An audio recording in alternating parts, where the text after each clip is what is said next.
idza fasadat fasadal jasadu kullu ala wahyal qalbu. Kalau qalbunya, balnya sudah baik, nanti dari hati tembus ke mata, matanya melihat yang baik. Mengalir cahayanya ke lisan, lisan bicara yang baik. Jadi umat Nabi Muhammad jadi keduanya hatinya bersih. Jadi menilai apapun dengan kebersihan hati, kebeningan jiwa. Kalau sudah hatinya bersih, semua bagian tubuhnya baik. Nah, makna keduanya memperbaiki keadaan hidupnya. Jadi kalau mengikuti petunjuk Nabi, keadaan-keadaan hidupnya jadi lebih baik. Hidup di kampus, belajarnya lebih baik, jadi lebih pintar. Tidak ada pelajar bersentuhan dengan Nabi kecuali tambah pintar. Abu Hurairah sebelum ketemu Nabi dengan setelah ketemu Nabi, beda pintarnya. Ali bin Abi Thalib, Sayyidina Ali itu sebelum ketemu Nabi dalam arti keislaman ya, bukan sebagai keluarga.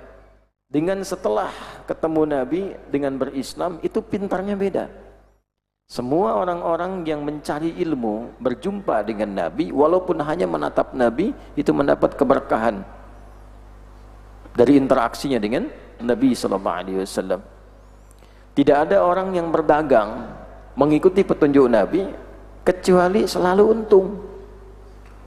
Tidak ada orang yang punya jabatan, tidak ada orang yang punya kedudukan, tidak ada orang yang punya kemampuan bahkan di bidang militer, keamanan, bersentuhan dengan Nabi kecuali bertambah kehebatannya dan baik kedudukannya. Nah, itulah apa yang dipesankan kepada kita.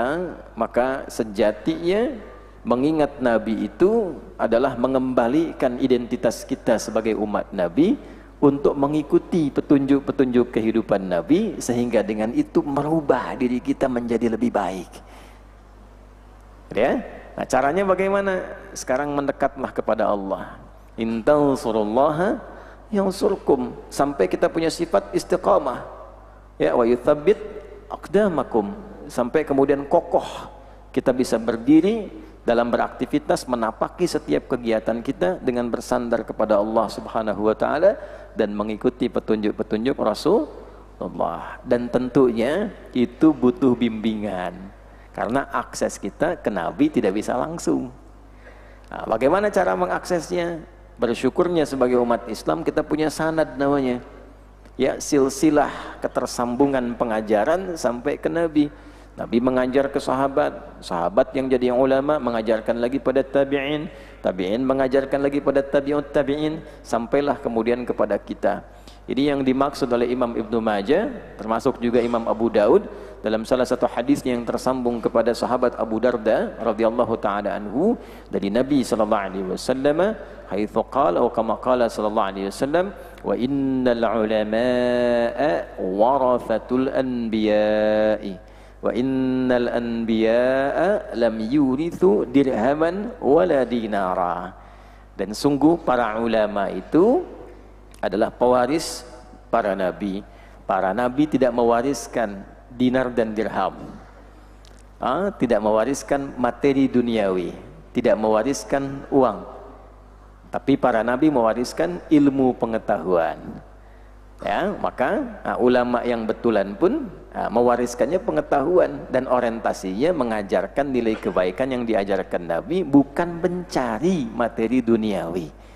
Itu diantara tanda keulamaan. Untuk itulah kemudian kita mempelajari kitab-kitab para ulama supaya mendapatkan kebaikan-kebaikan yang merubah kita menjadi lebih baik sebagai umat Nabi. Di antara dasar-dasar kitab dalam bidang ilmu sebelum mengantarkan pada ilmu-ilmu pokok yang diamalkan menjadi ibadah adalah ilmu seputar adab, khususnya adab menuntut ilmu sendiri. Maka di antara para ulama ada yang mengkhususkan kitab-kitab awal mereka. Di para ulama menulis banyak kitab. Imam Nawawi kitabnya banyak. Ya, ada Al-Arba'in 42 hadis. Riyadhus Shalihin 1896 hadis, 1890 ke syarah Sahih Muslim itu 9 jilid. Ada juga sebelum ada situ namanya At-Tibyan fi adab hadab dulu. Jadi nanti ngajinya pakai adab.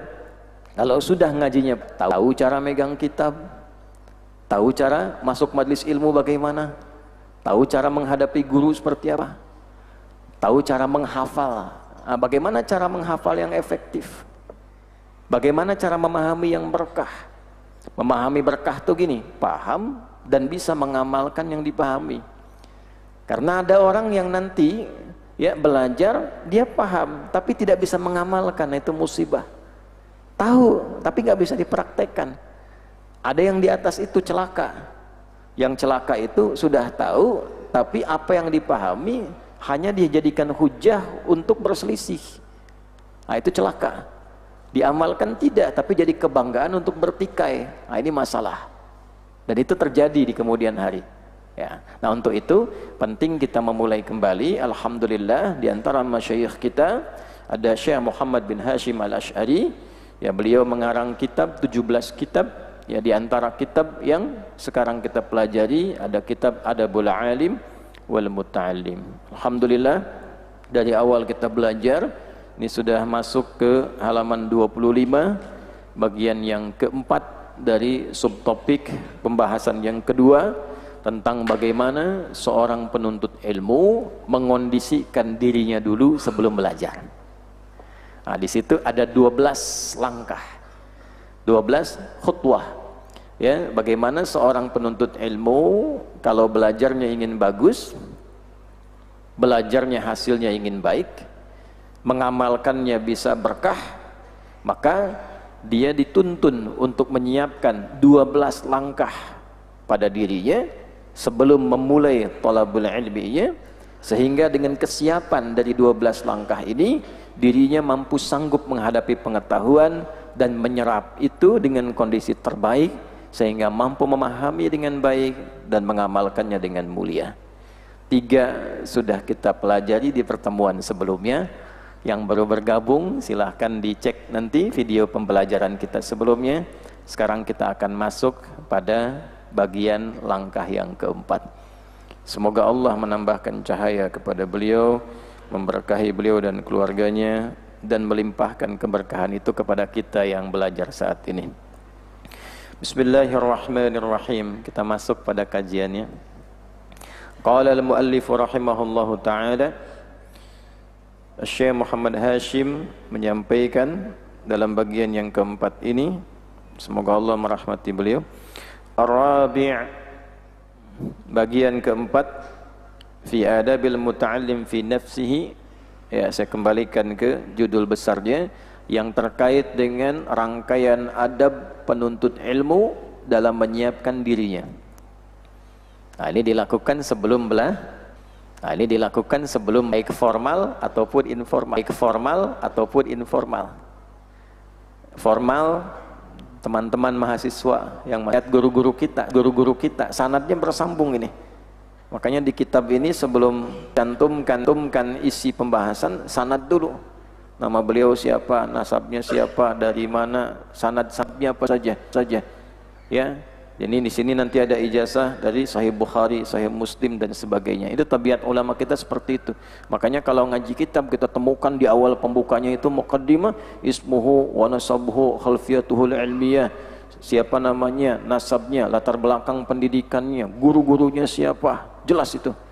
Murid-muridnya siapa, karya-karyanya apa saja. Nah, supaya kita punya legitimasi kuat belajar dari siapa, mendapatkan ilmu bagaimana, disampaikannya seperti apa. Nah, ini di kita itu ada tradisi yang sangat baik ya.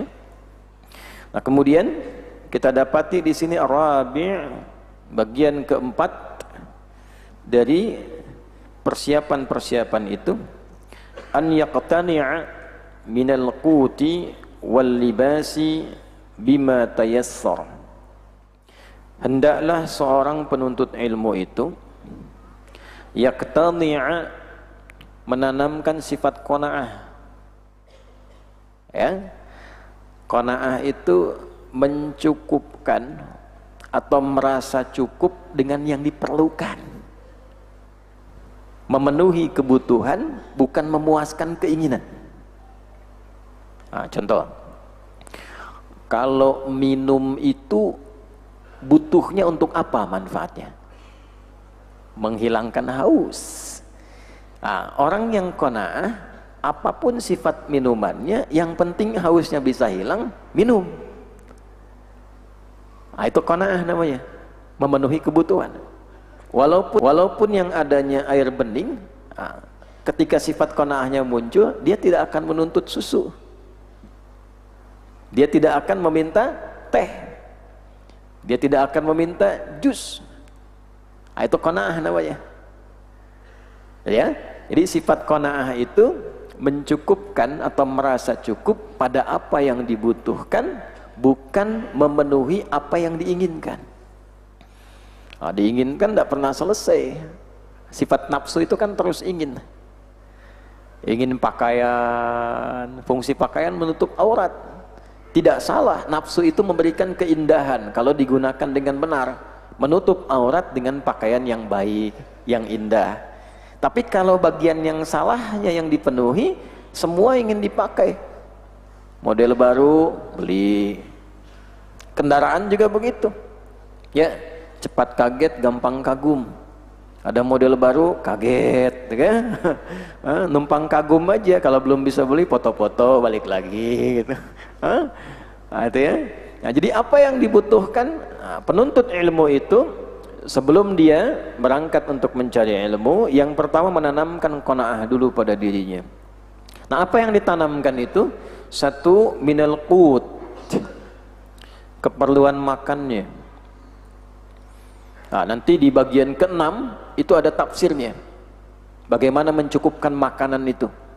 Tidak berlebihan makan, tidak berlebihan minum. Nanti saya terangkan begitu masuk bagian yang ke-6. Nah, yang ke-4 ini qut. Qut itu apa yang dibutuhkan, sekedar memenuhi kebutuhan perut kita sebelum kita menuntut ilmu. Tapi dicukupkan sesuai butuh saja, jangan terlalu banyak. Ya, mau ke pengajian, mampirnya dulu bubur 3 mangkok. Teh manisnya nambah 2 gelas gitu kan. Sehingga 2/3 kapasitas untuk menangkap ilmunya sudah penuh. Nah, nyampe ke majlis ilmu, 2/3 kehadirannya dipakai tiduran karena ngantuk. 1/3-nya baru dapat di bagian ujung. Ya, kan kita itu dipaksa untuk pintar, minimal sepekan sekali ikut Jumatan. Nah, cuma fikih Jumatnya kadang kurang diterapkan.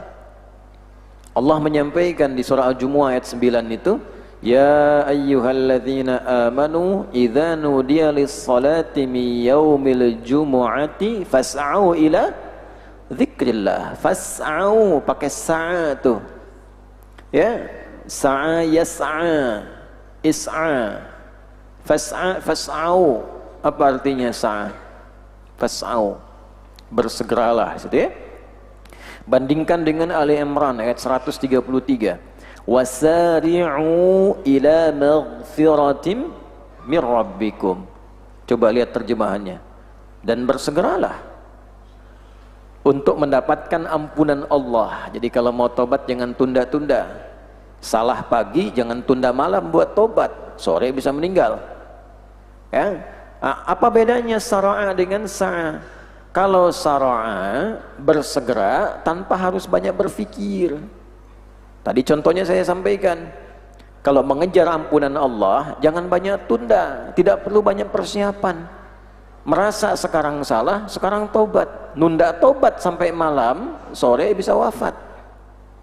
Tapi saat tidak, bersegera dengan menghadirkan persiapan dulu. Kalau tahu Jumat zuhurnya misal saja jam 12, maka dari jam 11 sudah siap-siap. Nah, bersegeranya itu bukan saat azan cepat-cepat, bukan. Ya, saat khatib naik ke atas mimbar cepat-cepat, bukan itu.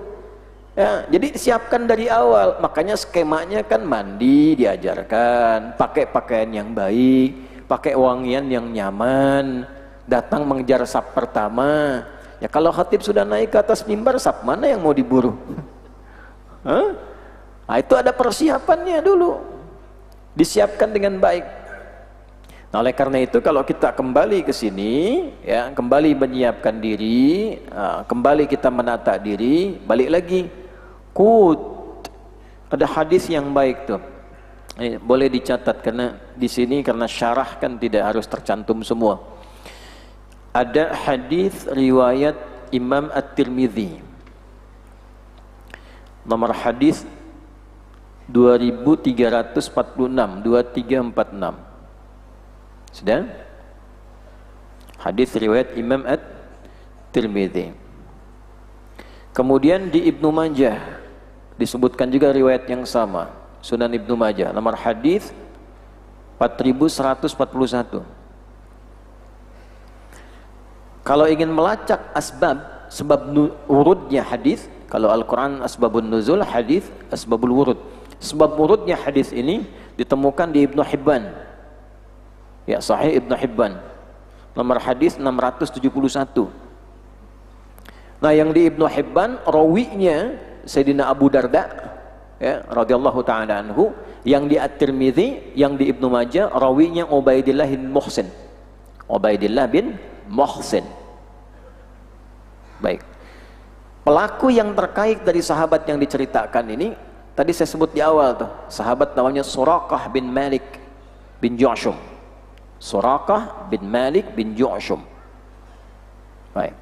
Apa hadisnya? Saya bacakan dulu hadisnya. Haddatsana qala Rasulullah sallallahu alaihi wasallam, Nabi sallallahu alaihi wasallam pernah bersabda, "Man asbaha minkum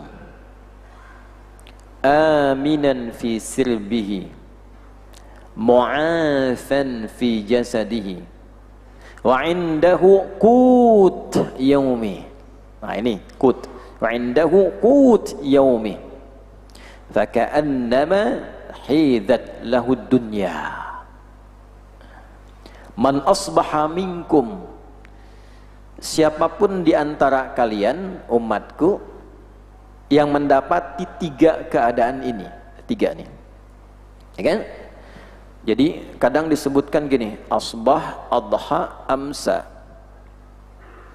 Kalau asbah artinya bersegera untuk didapatkan dari awalnya, makanya ada subuh, ya, awal dari sesuatu yang terencana. Jadi kalau Anda mendapatkan tiga informasi ini, berusahalah menjadi pionir, orang pertama yang ingin memburunya. Ya, jadi kalau kita gali dengan makna balaghahnya, man asbaha minkum, siapapun di antara Anda yang bersegera untuk mendapatkan tiga bagian ini, mendapati tiga ini pada dirinya. Satu, aminan fi sirbihi, merasakan kenyamanan, ketenangan, keamanan. Fi sirbihi, sirbun itu punya tiga arti.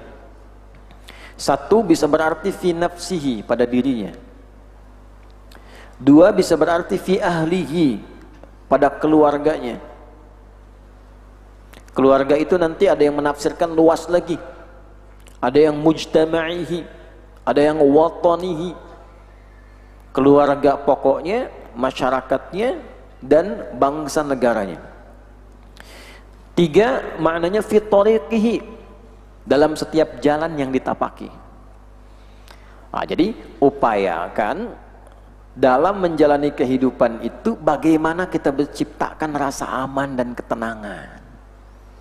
Tenang, secara pribadi tenang. Makanya ada ungkapan jiwa yang tenang melahirkan ibadah yang cemerlang. Saya bikin status tuh mumpung direkam. Tenang, berpikir tenang, dibawa ke rumah, di rumah tangga tenang, enak bu. Makanya sakinah kan duluan, ketenangan sebelum mawaddah. Ya, di Ar-Rum ayat 21 itu, wa min ayatihi an khalaqalakum min anfusikum azwaja litaskunu ilaiha. Sakinah dulu. Wa ja'ala bainakum mawaddah wa rahmah. Inna fi dzalika laayatil liqaumi yatafakkarun. Sakinah duluan sebelum mawaddah. Mawaddah itu kan dari kata maddah, cinta yang ditampilkan dalam bentuk pemberian materi. Nah, jadi cinta itu bisa tumbuh salah satunya dengan pemberian materi. Karena itu saat menikah diberi mahar, pemberian materi. Ya, boleh dilestarikan setelah nikah 30 tahun. Ya kan? Suami pulang ke rumah, istri lagi diam-diam, datang-datang, assalamualaikum mama. kasih gelang 2 kilo misalnya. Itu cinta tumbuh lagi tuh. Ya, suami hari lahirnya dimasakin makanan kesukaannya, cinta tumbuh lagi. Tapi materi itu akan hampa kalau tidak ada ketenangan. Rumah luas besar, kendaraan banyak, ya, mewah, kedudukan tinggi, tapi kehidupan rumah tangganya nggak tenang, nggak nyaman. Coba pilih tuh, kaya tapi gelisah atau miskin tapi tenang. Ya gitu kan, nggak bisa lolos tuh. Selalu ada pilihan ketiga kalau terjebak pada dilema di antara dua cinta gitu kan. Tenang. Jadi man asbaha minkum aminan fi sirbihi, upayakan kalau belajar yang tenang. Kalau belum tenang jangan masuk dulu, supaya nggak terganggu. Guru-guru di sekolah juga begitu. Kalau ada masalah di rumah, jangan dibawa ke tempat pengajaran. Tenang dulu. Masuk kelas itu, di gerbangnya sudah jadi guru. Sampaikan dengan tenang. Jangan masalah pribadi diungkap, dilampiaskan ke anak didik. Bos juga begitu. Kalau baru dimarahin istri di rumah, jangan dilampiaskan ke karyawan. Ya, aminan fi sirbihi ay nafsi. Kedua fi ahli tadi, ahlun itu dikembangkan, mujtama'ihi, watanihi. Kalau hidup berbangsa, bernegara yang tenang, enak. Makanya saling jaga ketenangan, saling menenangkan. Ya, viralkan yang bikin tenang, bikin damai, jaga keamanan dengan baik, saling mendoakan. Itu Nabi itu sampaikan. Fi tariqihi, ya, di setiap jalan yang ditapak itu tenang. Macet jangan marah-marah, baru dapat merah udah klakson, pim pim pim pim, kuning hati-hati, udah jalan. Tenang. Itu satu hadis tuh. Kalau semua tenang, tertib itu muncul. Jepang jarang kita dengar klakson itu.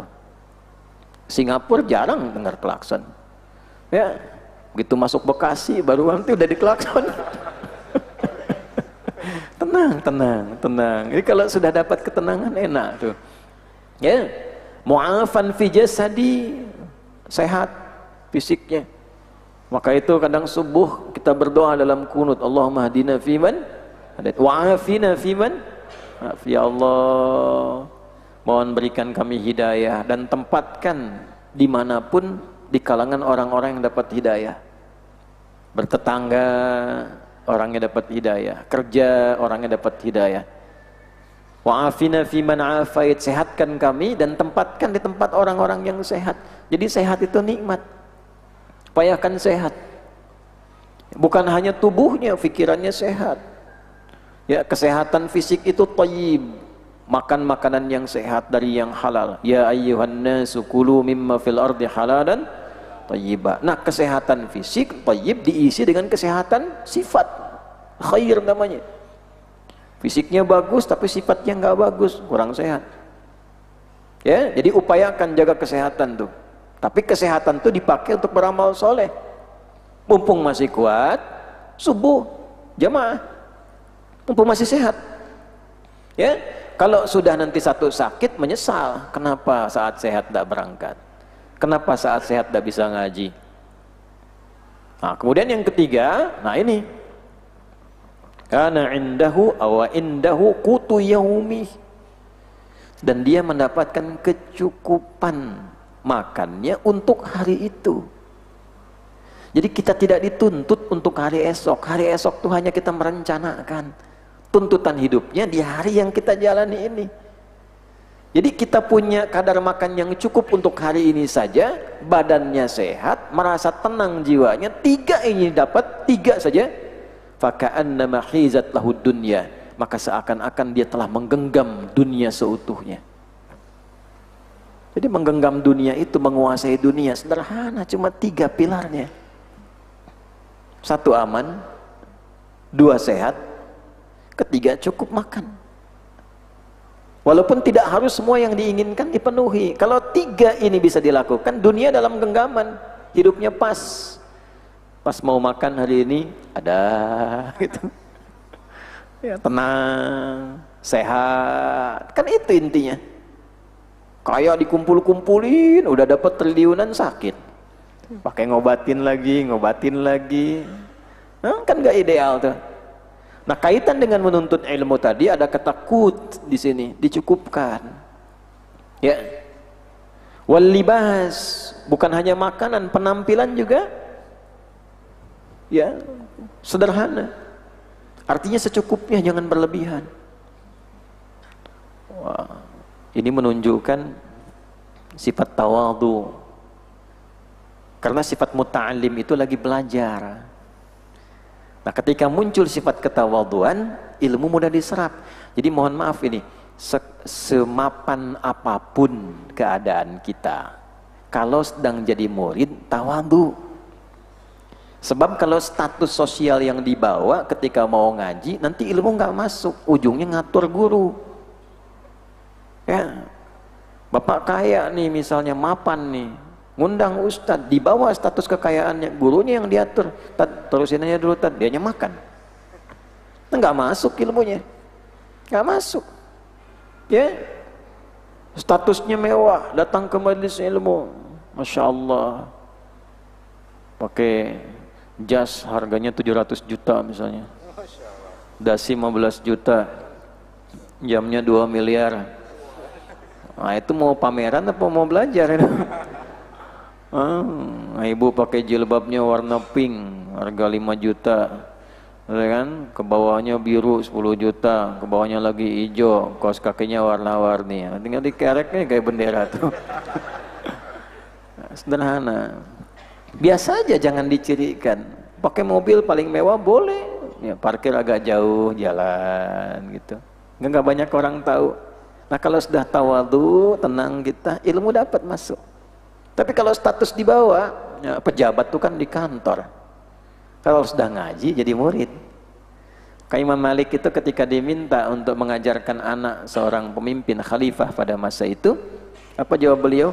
Al-ilmu yu'ta wa la ya'ti. Tolong sampaikan Pak Presiden, ilmunya kalau anaknya mau belajar, ilmu itu didatangi bukan mendatangi.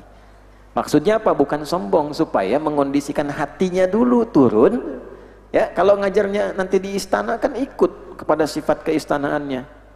Ya, anaknya sulit nanti untuk diatur. Tapi kalau keluar dari situ turun dulu, sehingga pribadinya berubah dari anak seorang pemimpin menjadi seorang penuntut ilmu yang siap belajar. Nah, ini mahal ilmunya. Di Syekh Hasim mengajarkan pada kita, kalau mau menjadi murid yang baik, ilmunya dapat dengan baik, maka datanglah ke majlis itu dalam keadaan mutawadhi'. Makan secukupnya dulu, tampil dalam keadaan yang baik. Ya, bagus tidak apa-apa, bukan melarang pakai pakaian bagus, tidak. Yang dimaksudkan adalah tampil mengondisikan diri sewajarnya, tidak membawa status di luar kepatutannya sebagai seorang muta'alim. Paham insyaallah ya? Nah, baik. Ya, jangan sampai duduk jamaah, assalamualaikum, kartu nama nih. Boleh setelah selesai kajian bagi-bagi. Tawadhu. Alhamdulillah. Bima tayassar, yang paling mudah didapat. Tapi juga pantas. Ya, pantas. Nanti ukuran kepatutannya walibasut taqwa dzalika khair. Ya, pakaian yang digunakan tuh bawa sifat-sifat takwa yang pantas, mudah tapi nggak pantas, nggak elok. Wah, ini paling mudah nih, menunjukkan kesederhanaan, datang pakai kaos oblong gitu kan. Nah, itu nggak enak dilihat juga. Guru juga begitu, tidak berlebihan. Ya, tidak berlebihan. Ini saya tadi dapatnya jubah, nyari sarung tadi belum ketemu karena ternyata kemarin baru dipakai. Ya, Nabi itu kan stylenya sederhana, di mana ada model di tempat yang beliau pijak, di situ yang dikenakan.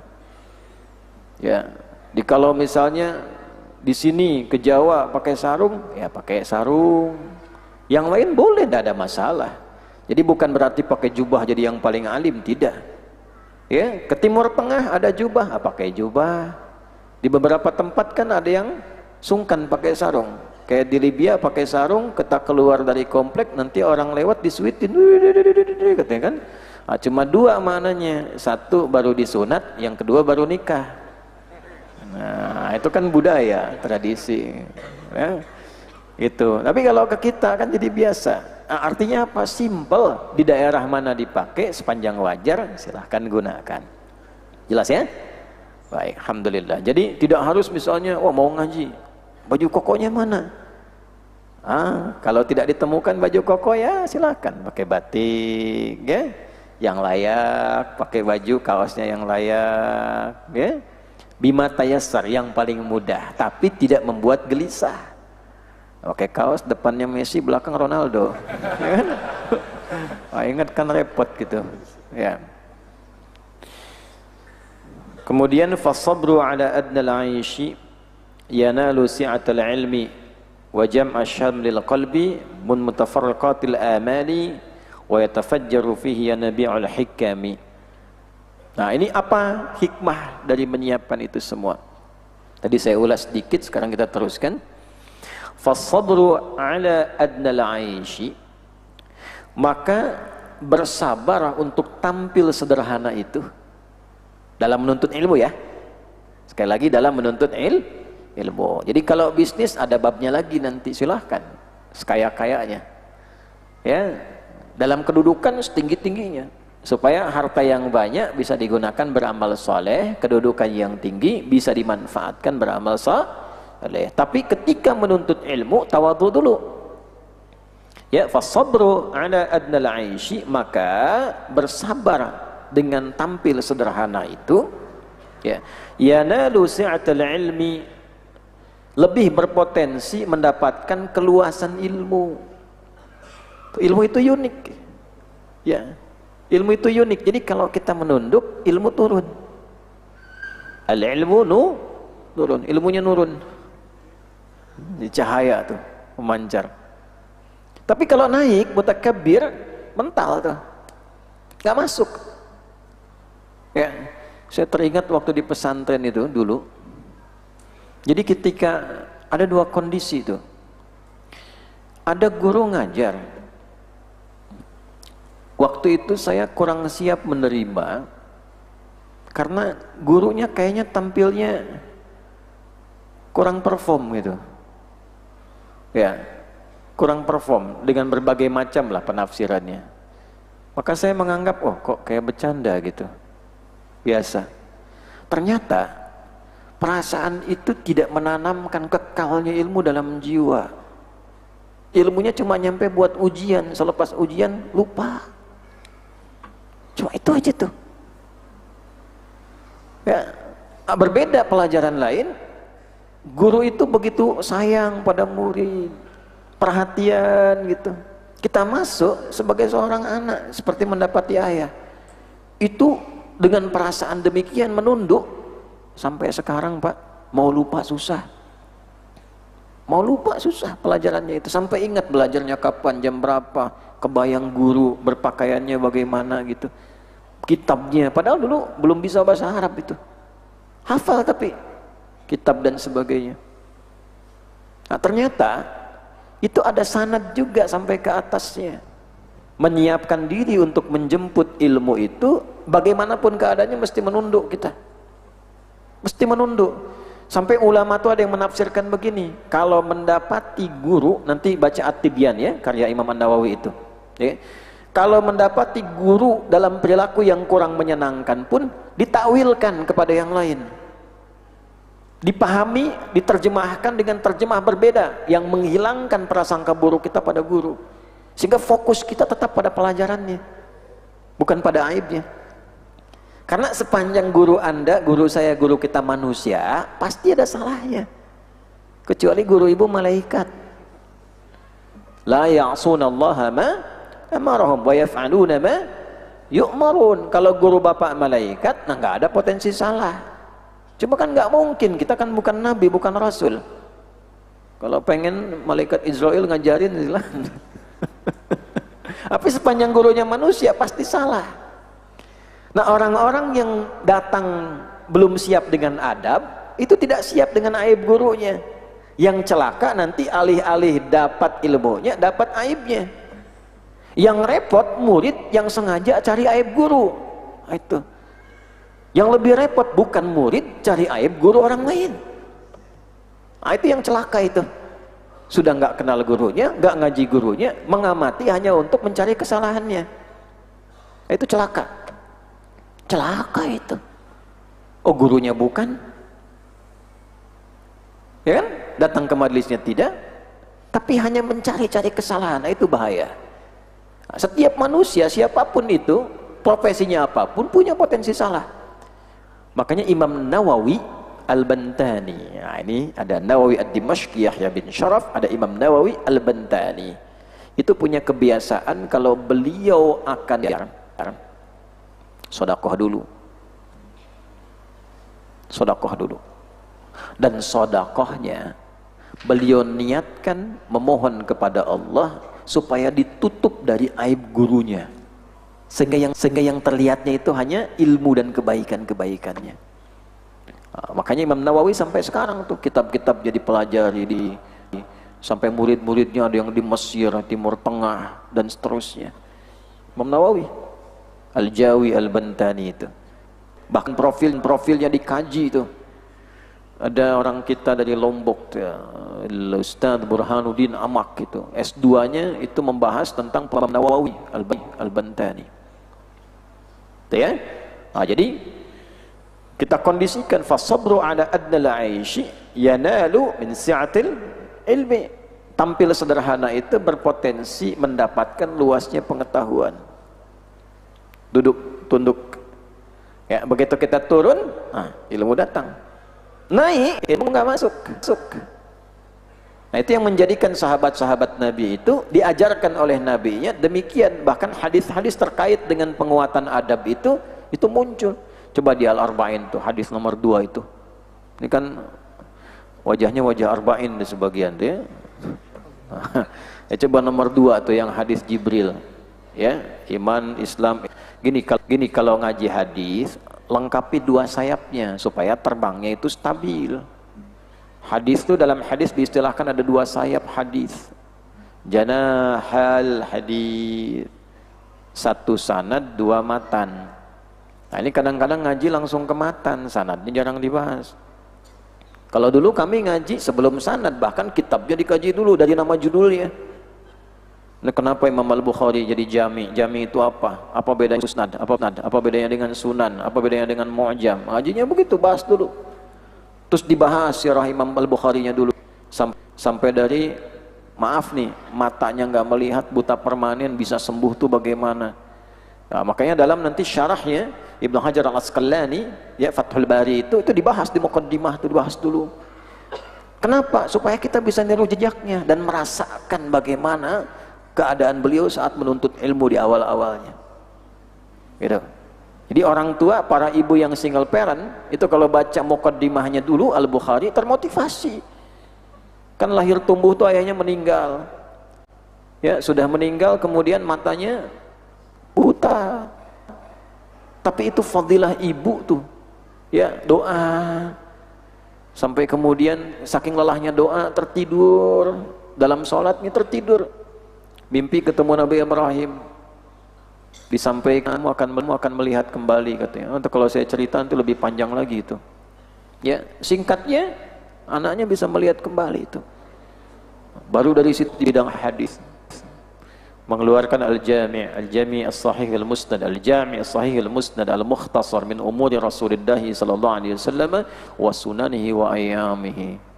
Ini kitab yang saya kumpulkan berisi tema-tema kehidupan Nabi yang saya telah lacak validasi kebenaran sanadnya, tersambung pada Nabi, berisi kegiatan harian Nabi yang saya bisa tampilkan 97 topik urut ya, si'atul ilmi. Dapat itu luas, ilmu jadi luas. Nah, kalau naik ya, naik tinggi, mutakabbir, nggak dapat itu, keberkahannya nggak diraih. Itu yang disiapkan. Kembali kemudian ke hadis Jibril tadi, sanad. Setelah tahu profil baru masuk sanad ya. Kemudian muqaddimah, ada muqaddimah matan, baru ke matannya. Ya, an Abi Hafs Umar bin Al-Khattab radhiyallahu taala anhu qala, dari Abu Hafs Umar bin Al-Khattab. Siapa itu Umar? Kaji dulu ya, Dah paham, baru teruskan. Bainama nahnu julusun 'inda Rasulillah sallallahu alaihi wasallam, ittala 'alaina rajulun shadidu bayadhi thiyabi, shadidu sawadi as-sa'ari, la yura 'alaihi atharu as-safari, wa la ya'rifu minna ahadun. Fajalasa ila an-nabi sallallahu alaihi wasallam. Fa asnada rukbatayhi ila rukbatayhi, wa wada'a kaffayhi 'ala fakhidhayhi, faqala ya Muhammadun akhbirni 'anil Islam. Baru masuk ke mat. Tatkala kami duduk santai bersama Rasulullah, kata Umar, ya kami duduk santai bersama Rasulullah. Anda bayangkan tuh, duduk santainya ya, ngobrol santainya, yang dicari figur yang terbaik. Siatal ilmi itu begitu. Dalam duduk santai, ngobrol-ngobrol, duduknya sama orang terbaik. Orang terbaik itu kalaupun bercanda, candanya ada hikmahnya. Gitu. Walaupun ngobrol sederhana, ada muatannya. Lalu apa yang disiapkan? Ittala 'alaina rajulun syadidu bayadhi thiyabi. Tiba-tiba datang seseorang dengan tampilan baju bersih-bersih. Tuh. Nggak disifatkan mewahnya, bukan kayanya, tapi yang disifatkan adalah sifat kebersihan pakaiannya. Jadi enak di datang, silahkan. Ini tafsiran nih. Qut wal libas bima tayassara, tapi penampilannya membuat nyaman dipandang, ya. Kenapa lagi disebutkan tersisi rapi penampilan. Ke peci juga, kalau pakai peci rapi, nggak pakai peci rapi, saya nggak enak dipandang. Ah, coba kalau guru ke peci begini, nggak enak dipandang. Hah? Nah, murid juga kalau datang pecinya begini kan gurunya bingung, bisa ronda bagaimana? Okay? Nah, kemudian apa yang terjadi? Lalu kelihatan, ini nggak kelihatan bekas mampir. Nah, tadi ikut. Maksudnya apa? Dari rumah sudah siap. Jadi energi untuk belajar, bukan nyambi. Kan makan bubur yuk. Di mana? Situ tuh dekat Al-Azhar. Nanti sambil ngaji aja, sambil ngaji. Nah, dia ngajinya nyambi. Tujuannya makan bubur. Ada yang lebih dahsyat, sarapan di mana? Al-Azhar aja, habis pengajian ada sarapan. Nah, itu. Jadi yang diburu sarapannya tuh. Ya. Karena ada tuh jamaah pemburu buka dan sahur waktu puasa ini. Enggak apa-apa. Tapi itu yang didapat. Ya, dunia yusibuha. Kalau mau dapat dunia itu yang didapatkan. Ya. Maka setelah itu apa? Wala ya'rifu minna ahadun. Dan kami gak kenal siapa itu. Artinya yang ngaji belum tentu dari komplek yang sama. Ini kan gak semuanya dari Bekasi ini. Ya, dari mana? Oh, Bogor tuh. Itu ya, luar biasa. Dulu ada IM, pelatangkis, ngaku nabi. Tangkap sama polisi itu. Kenapa Anda ngaku nabi? Saya ke Bogor Pak, dapat wahyu katanya. Orang Bogor dapat talas, dapat wahyu tuh. Ya. Nah, nggak ngaji.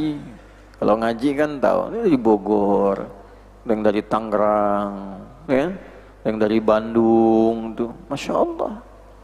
Ya, silahkan kumpul, duduk. Fajalasa ilan Nabi sallallahu alaihi wasallam. Duduk ngambil saf depan.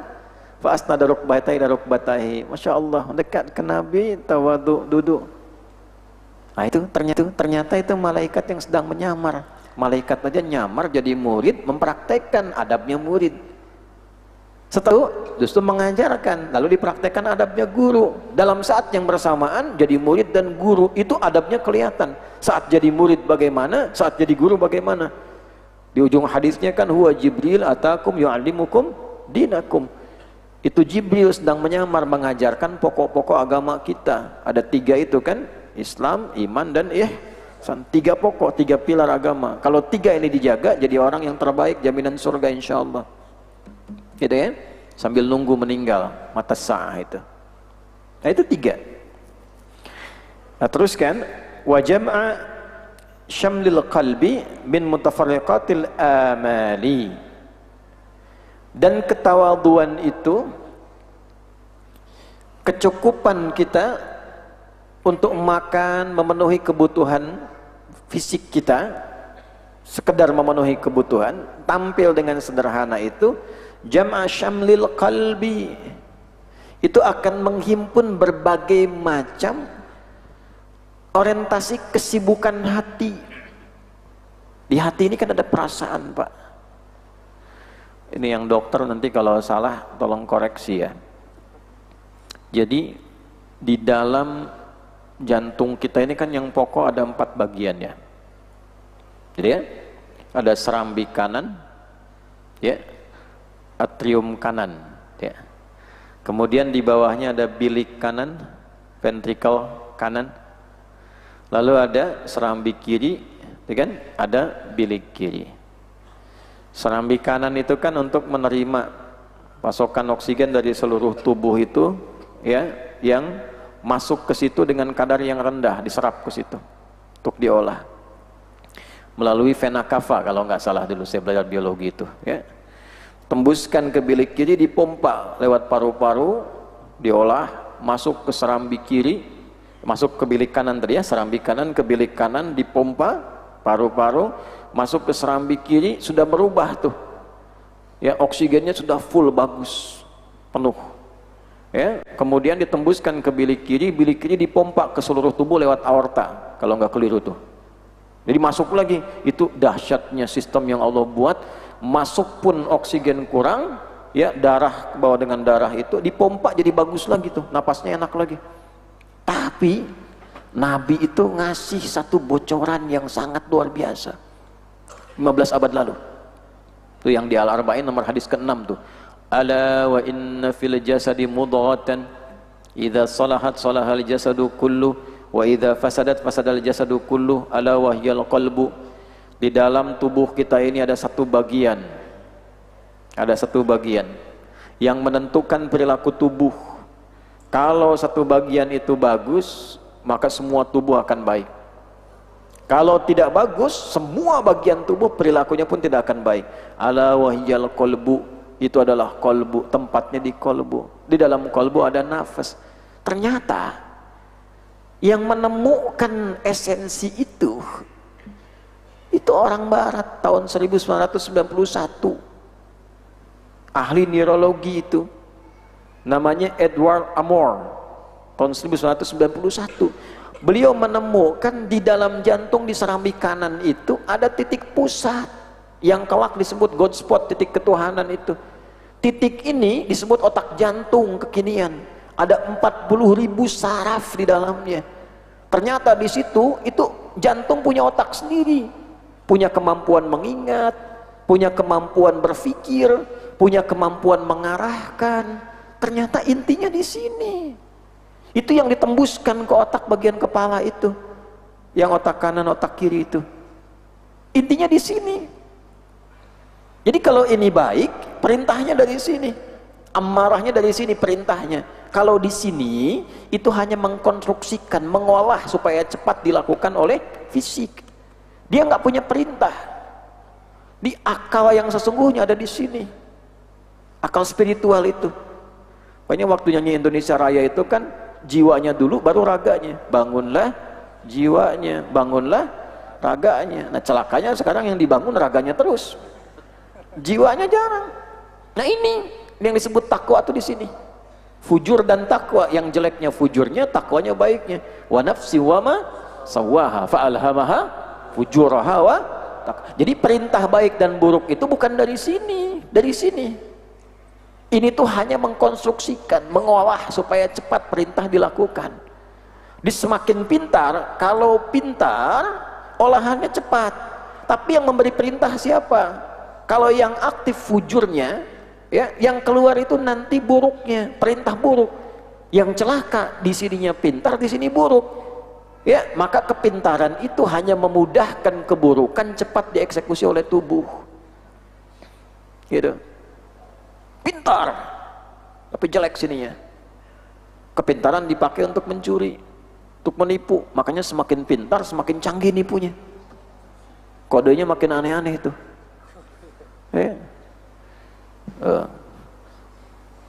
Keluar masjid sebelah kiri, ada kijang tuh, maksudnya sepatu bagus gitu ya. Nah itu udah begitu tuh, ya. Taktiknya canggih. Biar takbir dulu, Ustaz Zaki udah takbir semua khusyuk, dia mundur ke belakang kayak orang batal, kotak infak diambil. Makin ke atas, makin cepat. Nipunya, korupsinya, macam-macamnya. Nah, itu fujurnya tuh. Keluar dari nafas. Kalau nafas diisi fujur, keluarnya su. Nafas ketemu su jadi nafsu.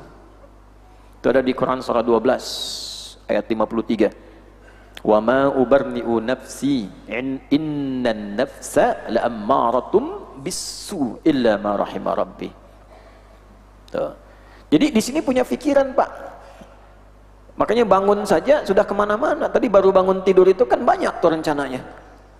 Aduh, ngaji nggak ya? Ngaji nggak ya? Itu, kira ngaji. Masih ingat bola malam tuh. Menang nggak? Kemarin lawan Lawasari, di lawan Makau. Tuh ya, jadi hitung-hitung. Oh, gol kedua, arahan, gini, macam-macam. Saya nggak nonton tuh. Nggak, saya istirahat lebih cepat. Ya, ini semua tuh ada. Itu tipikal. Makanya qalbu bergolak. Nah, orang yang untuk menutup pergolakan itu, orang yang selalu mencukupkan kebutuhannya, itu menghimpun berbagai gejolak hatinya, diarahkan pada satu hal yang dibutuhkan. Jadi berbagai gejolak hati itu bisa diredam dengan tampil sederhana. Kalau nafsunya dibuka, semua pengen. Baru ada pameran kemarin, muncul pameran pengen lagi gitu. Dengar info orang update status pengen lagi gitu. Nah, cara menekannya bagaimana? Cukupkan kebutuhan dulu. Nanti dihimpun, syamdal qalbinya dihimpun, yang mutafariqat itu dihimpun. Ya, disatukan. Ini ada hasyiah di bawahnya. Wa fil mukhtari, ada kitab ensiklopedia namanya Mukhtarus Shihah. Ya, Mukhtarus Shihah. Wa jam'ullahi syamlahu ay ma tashattatat min amrihi. Dan arti dari Allah menghimpun syamlahnya ay ma tashattatat min amrihi, yaitu yang tercecer, ya, yang menyebar dari fokus urusannya. Jadi orang-orang yang tampilnya tawadhu itu biasanya selalu lebih fokus menyelesaikan satu masalahnya.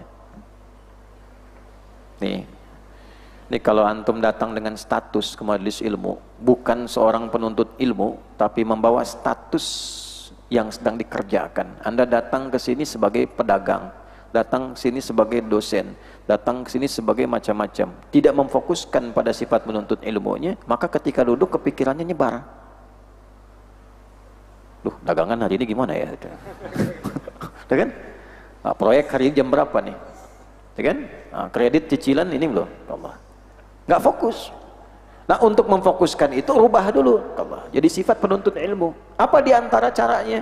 Nah, himpun qut yaumi. Makan cukupnya dulu, tampilkan sederhana, Allah, sampai mendapatkan kenikmatan itu. Jelas di sini? Oke.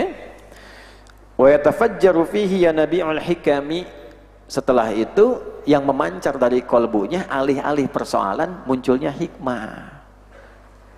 Nah, jadi kalau orang sudah sifatnya tawadhu dalam menuntut ilmu, siap dia belajar, nanti hatinya memancarkan cahaya, muncullah hikmah. Apa itu hikmah? Apa itu hikmah? Bijaksana, bijaksini. Nah, hikmah itu al-isabatu fil aqwal wal af'al wa wad'u kulli syai'in fi mahalli. Paham? Tidak. Al-isabatu fil aqwal, selalu berkata yang benar. Karena dibimbing oleh jiwanya untuk berkata yang benar, ada cahaya tadi. Ya. Wal af'al, kesesuaian antara perkataan dengan perbuatannya. Benar dalam perkataan, benar dalam perbuatan. Jadi bukan menyampaikan Ustadz ini pandai menyampaikan A, pribadinya tidak mempraktekkan. Ya. Dan juga kemampuan menyampaikan itu dengan cara yang benar. Misalnya tidak hanya bisa bicara dengan benar, tapi menyampaikan itu supaya diterimanya nyaman. Itu hikmah. Sehingga kalimat terakhirnya wa wad'u kulli syai'in fi mahalli, dan menempatkan sesuatu sesuai dengan kebutuhannya, objeknya, tempatnya. Dalam ranah bicara, pada orang dewasa, kepada orang remaja, kepada anak kecil, pada yang sepuh, paham. Oh, bicara pada begini-begini. Jadi imam lihat ke belakang, barisan pertama sepuh, tapi belum rapat. Kan nggak bisa, Pak rapatkan, Pak rapatkan. Marah lah. Oh, kamu baru jadi imam sekarang, saya sebelum ada masjid ini sudah ada di sini. Ya kan? Hikmah. Masya Allah, jalan Pak luar biasa, sehat. Mohon izin sedikit rapatkan, nah, biar lebih enak sholatnya. Makanya imam boleh kalau di Maliki itu kadang suka jalan lihat, tapi kadang-kadang terbatas juga sampai ujung lihat pergi sini gitu, supaya terasa makmum diperhatikan. Balik lagi, ya kalau dirasakan sudah bagus ya cukup di situ nengok ngelihat jalan. Nah, itu hikmah. Ada ilmunya itu. Sekarang dipelajari. Saya ngajar di S3 itu di linguistik, ada cabangnya tentang bahasa, makna dan masyarakat. Ilmunya sosiolinguistik. Itu ada turunannya ke bawah tuh. Kapan jadi instrumen, kapan bahasa jadi budaya, kapan melihat identitas sosialnya individunya. Jadi kita dari aksen aja udah paham. Oh ini begini. Ya kan? Oh ini yang numpang gitu, numpang rame aja, ekspresinya begini. Nah, oh ini perusuh betulan. Oh ini yang numpang eksis. Mana ada perusuh setelah ngambil di-upload gitu ya. Nah, itu kan artinya pasukan uka-uka itu. Gitu. Nah, bahwa kita jaga ketenangan yang baik-baik ya. Jaga, jangan merusak. Mengekspresikan harapan dengan cara yang baik ya. Dengan jalur yang benar. Tapi juga menyelesaikan persoalan dengan hikmah. Nah, hikmah itu datang kalau kut dan libasnya itu tampil baik. Jelas? Ya, sedikit-sedikit lah dibahas itu untuk menenteramkan.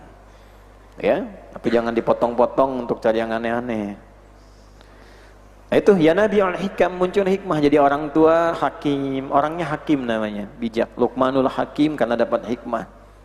Jadi ayah yang bijak, suami istri yang bijak dan seterusnya, guru yang bijak. Hikmah, kalau pengen dapat hikmah, cukupkan kebutuhan, jangan selalu memenuhi keinginan. Paham ya? Nah, saya selesaikan dulu paragraf terakhir supaya dapatnya sempurna. Qala Imamun Asy-Syafi'i radhiyallahu taala anhu. Ya, menyampaikan nasihat imam kami Imam Asy-Syafi'i radhiyallahu taala anhu. Beliau bermakmum dalam mazhab pada Imam Asy-Syafi'i. Apa itu mazhab? Apa itu mazhab? Mazhab itu jalur kodifikasi keilmuan dalam berislam yang jalur itu tersambung ke Nabi. Sebab nggak mungkin kita mengakses Nabi secara langsung. Nabi menyampaikan ilmunya, ilmu diterima oleh sahabat, sahabat disampaikan kepada tabi'in, tabi'ut tabi'in, nyampe ke kita, itu kan? Nah, mau nyampe ke kita itu kan harus ada yang nyampaikan, yang belajar ke atasnya. Jadi kayak kita bermakmum ke sini, masuk ke atas, yang nyampaikan ini dari sini, dari sini, dari sini. Apa yang disampaikan dari Nabi itu ada dua jenis bentuknya, ya. Satu, ajaran yang sifatnya satu cara, satu bentuk yang disampaikan oleh Nabi karena dinilai umatnya itu seluruhnya bisa melakukan dengan cara yang sama. Yang kedua, disampaikan dengan beberapa ragam versi karena umatnya dinilai belum tentu dengan tipikal daerahnya, karakternya bisa menunaikan dengan satu cara saja. Karena Nabi dibimbing Allah, wa ma yantiqu 'anil hawa in huwa illa wahyu yuha. Ya Muhammad, ajarkan dengan cara yang begini, begini. Karena tidak semua umat ini bisa menyampaikan dengan seperti itu. Ada yang sifatnya bacaan, ada yang sifatnya gerakan. Contoh bacaan misalnya, ada yang sama semua, takbir, bacaannya satu, Allahu Akbar. Ya, jadi nggak usah kreatif kalau sudah satu cara, satu bacaan, nggak usah kreatif, karena semua dipandang sama. Jadi nggak usah, kan nama Allah itu sifatnya banyak, besok Allahu Rahim, Allahu Rahman, nggak usah, cukup satu. Ya, tapi ketika masuk Fatihah, bacaan jadi beragam. Kenapa? Karena nanti tidak semua, bahkan suku-suku di Arab itu punya kemampuan mengucapkan satu huruf dengan cara yang sama. Karena tempat tinggal di daerah itu memengaruhi cara dia berbicara. Nanti di ilmu fonologi itu, ya, nanti secara antropologi, budaya dan geografi tempat tinggal itu memengaruhi bunyi itu keluar. Orang yang tinggal dekat pantai karena bertarung dengan ombak, kalau bicara cenderung kencang. Orang yang tinggal dekat hutan-hutan bicaranya lebih kencang. Kenapa? Karena bertarung dengan alam sekitarannya, sehingga terpacu untuk terdengar. Saya di Tripoli itu kalau sudah makan dengan orang Afrika, Masya Allah, senang kita. Karena tanda-tanda yang Allah berikan dalam Al-Quran itu tampak. Ikhtilafu alsinatikum, banyak cara bicaranya. Cuman unggulnya mereka, kalau dia di rumah makan sedang ngobrol, kedengaran sampai asrama kita. Walaupun jaraknya 200-300 meter. Karena biasa begitu gitu. Dan uniknya apa? Cara manggil tuh beda-beda. Guru sedang nerangkan, pengen nanya tuh. Kalau kita kan misalnya angkat tangan, kadang malu-malu. Afwan Syekh gitu. Wah, Afrika tidak. Ada yang begini. Coba di sini begini. Ayo naon mana gitu. Ada yang unik lagi, udah begini. Waduh. Oh, di sini nggak akan diterima. Emang saya ayam. Nah, di sana tidak. Ketika dijawab benar, itu tuh.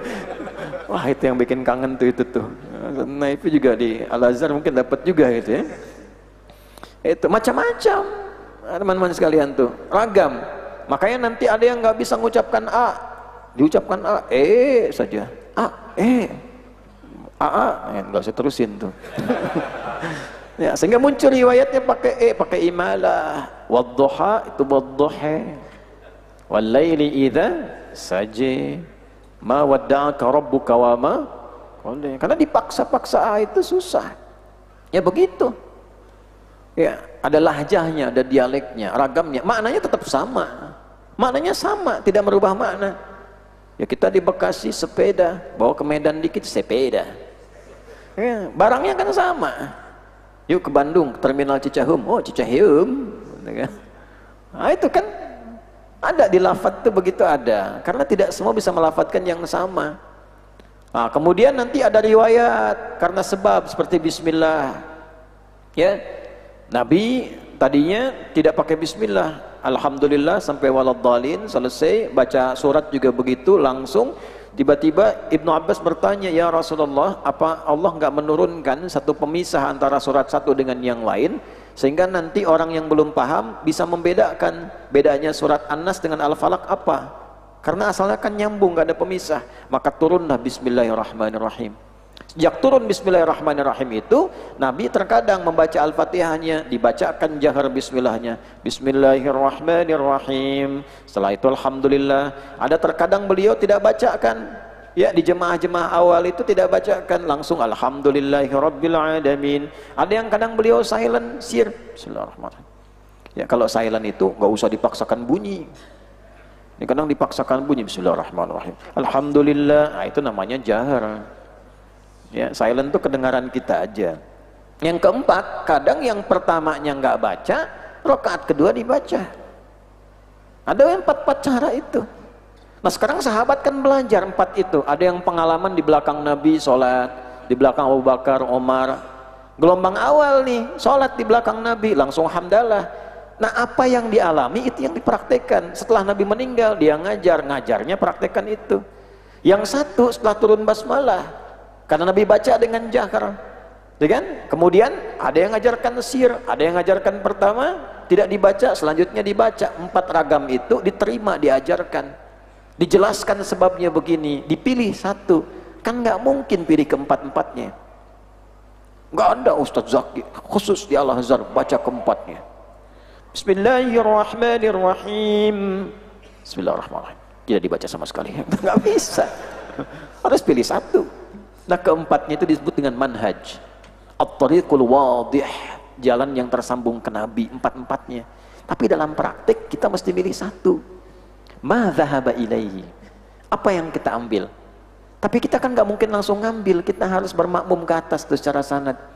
Yang kita lihat ilmunya bagus, kesolehannya bagus, benar secara kualifikasi, dan jalur sanadnya nyambung ke Nabi, maka Syekh Hashim memilih Imam Syafi'i. Imam Syafi'i pakai jahar, sambungannya begini. Imam Malik langsung hamdalah. Imam Ahmad itu menggunakan silent. Pilih satu, pilih ma dhahaba ilaihi Syafi'i. Imam Syafi'i ngambil yang gini, ma dhahaba ilaihi kepanjangan, singkat madhab. Ma dhahaba ilaihi Ahmad, madhab. Jadi madhab itu bukan pendapat imam, bukan kelompok. Ya, dan gak bisa Anda mengatakan ikut madhab, ikut Nabi. Belum ngaji berarti itu. Belum ngaji. Ikut madhab, ikut Imam Syafi'i apa ikut Nabi? Saya nggak ikut Anda. Ya, karena mustahil menyelesaikan Nabi itu mustahil. Justru cara kita ittiba kepada Nabi itu melalui ini, jalurnya ini. Saya bisa, insya Allah dengan izin Allah tuh bisa uraikan tuh ada bagannya, sambung ke atas. Gak mungkin tiba-tiba langsung ke atas, gak mungkin. Ya, jelasnya Imam Al-Bukhari aja jalurnya ada ke atasnya. Secara fikih siapa, akidah siapa dan sebagainya. Itu biasa saja kalau kita ngaji. Nah, ini bagian terakhirnya Hadratus Syekh Hashim itu kemudian dalam madhabnya tersambung ke Imam Syafi'i. Nah, poinnya Imam Syafi'i pernah memberikan nasihat. Beliau itu kan ilmunya luar biasa, waraknya luar biasa. Muridnya Imam Ahmad itu muridnya Imam Syafi'i. Imam Malik gurunya memuji Imam Syafi'i. Begitu datang tuh sudah hafal Muwatta. Ya kan? Nah, apa kata Imam Syafi'i dari pengalaman beliau belajar itu? Kata beliau, la yuflihu man talaba al-ilma bi'izzatin nafsi wa sa'atil ma'isyati. La yuflihu, tidak akan berhasil, tidak akan sukses. Ya, ini jeniusnya, tidak menggunakan lan tapi la. Ya, ada lam menafikan yang dulu. Lam adzab ilal adzar. Kemarin saya nggak pernah datang ke sini. Ada la. La itu untuk yang sekarang. Kalau ke depan mungkin. Ya. Ana la adzab ilal adzar yom. Saya nggak pergi ke Al-Azhar. Sekarang, besok mungkin saya pergi. Kalau lan, never, sampai ke depan. Lan adzab, nggak pernah saya akan pergi. Jelas? Nila. Kenapa tidak menggunakan lan? Karena berharap setelah orang tahu ini dia merubah diri. Jelas? Paham ya? Nah, jadi kemanapun Anda belajar, kalau masih bawa sifat ini nggak akan dapat nih. La yuflihu, tidak akan berhasil. Ya, nggak akan sukses. Siapa itu? Man talabal ilma, penuntut ilmu, orang yang mencari ilmu bi'izzatin nafsi, dengan menampilkan keagungan dirinya. Ya, jadi kalau bawa status sosial dengan belajar itu nggak akan dapat ilmunya. Yang dapat sok dan sialnya aja. Sudah datang dengan sok, pulang dengan sial. Gitu ya. Nah, izzatin nafsi itu hilangkan dulu. Kalau mau tunduk dulu. Imam Syafi'i sudah pintar, Imam Malik tahu. Nah, Imam Malik itu firasatnya dalam dan diwariskan ke murid nanti. Jadi sebelum datang itu ngajinya, kalau ilustrasi ya, ngaji hari Rabu, datang Selasa, kan jalan ke Madinah tuh. Imam Malik itu kan lahir di Madinah, tumbuh di Madinah, ngajar, wafatnya pun di Madinah, tidak pernah keluar dari Madinah, Imam Darul Hijrah. Sekarang mazhabnya dipraktekkan di Afrika Utara, di Libya. Jadi saya belajar tuh fikih Maliki, saya belajar, Syafi'i saya belajar, Hambali, ya, Hanafi saya belajar. Nah, yang menarik begini, datangnya itu misal dari Selasa, majlisnya hari Rabu, beliau nunggu di depan tanpa ngetuk tuh, nunggu. Nah, itu adab tuh. Kalau guru sudah buka majlis, konsisten di situ. Kalau ada kebutuhan tetap guru, lihat jadwalnya. Jangan dipaksakan di luar jadwal yang diperkenankan. Dari manapun Anda datangnya. Imam Syafi'i dari mana ke Madinah tuh? Ya dari Irak, nanti terakhir baru di Mesir. Ya kan? Beliau lahir di Gaza tuh. Kita doakan ya, semoga Allah berikan kemenangan dan kebaikan. Datang belajar. Sempat dari Mekah belajar lagi. Ibunya kan bawa ke Mekah tuh, belajar ke Imam Malik. Ya, ukurannya dari Mekah ke Madinah 400 kilo. Pakai bis. Enggak, jalan jauh loh. Tapi beliau ketika nyampe rumahnya, mau ke majlisnya, nggak pernah mengatakan pada asisten Imam Malik, saya datang dari jauh, tolong sampaikan dong Imam Malik, jauh-jauh ke sini. Enggak. Karena tahu ada waktunya kiai itu untuk dirinya, untuk keluarganya. Sehingga seimbang. Kalau sudah waktu untuk diri dan keluarganya, biarkan untuk waktunya itu. Ya, saya misal ngajar nih 20 jam, 4 jam itu untuk keluarga masuk. Kadang 24 jam kalau keluar, begitu pulang diketok lagi misalnya. Hilang nanti figur ayahnya, hilang untuk evaluasi dirinya, untuk keluarganya. Cari waktunya kapan, sesuaikan. Ditunggu, sambil nunggunya itu, sebelum berangkat itu sudah menghafalkan Muwatta itu. Oh Muwatta saya punya kitabnya, tebal itu, tebal, ribuan hadis. Begitu kemudian dibuka harinya untuk sudah siap, ke asistennya bilang begini, cepat buka pintu, di luar sudah ada anak muda nunggu. Padahal Imam Malik belum nemui. Cepat buka pintu, di luar ada anak muda sudah menunggu. Begitu dibuka, datang kan, tanya, kamu siapa? Saya Syafi'i gini-gini, dari mana? Dari sini. Apa yang kamu punya? Hafidhul Muwatta, saya sudah hafal Muwatta. Coba saya dengar, dibacakan Muwatta. Udah. Insya Allah kamu akan menjadi bintang di kemudian hari. Jaga takwamu kepada Allah. Kalimat pertama, jaga takwamu kepada Allah. Gitu. Terus Imam Syafi'i apa yang dilakukan setelah itu? Makin tawadhu, belajar dengan Imam Malik dalam waktu yang lama, belajar. Itu padahal sudah pintar, masih mau belajar. Nah gitu ya. Jadi memang kalau kita tidak menampilkan, oh ini sudah hafal nih. Diajarkan Muwatta sudah hafal, tapi masih mau belajar, mengkaji, mendengar langsung dan sebagainya. Nah itu, kalau kita membawa izzatun nafsi, walaupun pintar, datang dengan kepintaran. Anda lihat guru biasa-biasa, andanya pintar, itu guru tetap dengar aja dulu. Pasti dapat yang baru, minimal keberkahan dari menjadi murid. Dari berkah itu, ilmu yang sudah Anda dapat itu Allah abadikan, nempelnya kuat. Sebagai wasilah dari menghormati guru, berkahnya begitu. Jadi kalau jadi mahasiswa, lihat dosen biasa-biasa Anda pintar, jangan sombong. Ya, nggak usah masuk lah, dosennya paling begitu juga. Masuk aja dulu, hormati gurunya, barokahnya dapat. Wasi'atul ma'isyah, dan terlalu royal. Ya, mau berangkat segala dimakan, ini segala itu, sehingga ketutup ilmu yang sudah masuk. Nah, ini kalau udah dapat juga sesuaikan, atur. Ya. Bagian terakhir, walakin biman talabahu bidhillatin nafsi wa dhiqil 'aishi wa khidmatil ulama aflah. Namun siswa penuntut ilmu yang belajarnya disertai dengan kesederhanaan, ketawaduan, kesederhanaan, wa khidmatil ulama, dan berkhidmat kepada ulama. Ya, khidmah itu jangan diartikan pembantu, bukan. Ya, melayani ilmu yang ada padanya, menjaga ilmunya,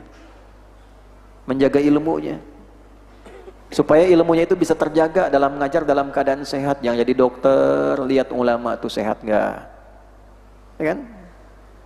Yang bertetangga dijaga ulama, karena kalau ulama betulan jadi nur itu di lingkungannya, jadi cahaya, orang datang. Anda juga bisa bicara, tinggal di mana? Oh, itu tetangganya Ustadz Fulan. Berkah tempatnya. Tapi kalau ulamanya kemudian tersakiti, tidak terjaga, apalagi terzalimi, nah cahayanya nanti redup. Nah cari ulama-ulama yang baik begitu. Kalau sudah ada, jaga minimal dengan doa. Nah punya harta, dijaga ulamanya, supaya ulamanya cukup, jangan berlebihan juga. Ya, supaya orientasi ngajarnya itu tidak disertai dengan pencarian materi dunia yang berlebihan. Hanya pulang-pulang metain amplop aja, dia Al-Azhar segini, gini. Nanti feelingnya sekian kuat, baru tempel udah merasa tuh. Kalau tebal sahih nih. Kalau tipis dhaif tuh. Tipis tapi banyak sahih li ghairihi gitu. Nah, jangan sampai nanti mendapatkan yang begitu. Ya, khidmah ulama. Saya punya murid dari Uzbekistan, Abdul Aziz namanya, Syafi'i juga itu. Itu kalau saya mau ngajar, berangkat dulu, itu sampai buku, tas nggak boleh saya bawa itu. Lah ya Syekh, nggak boleh saya bawa ini, bawa kan.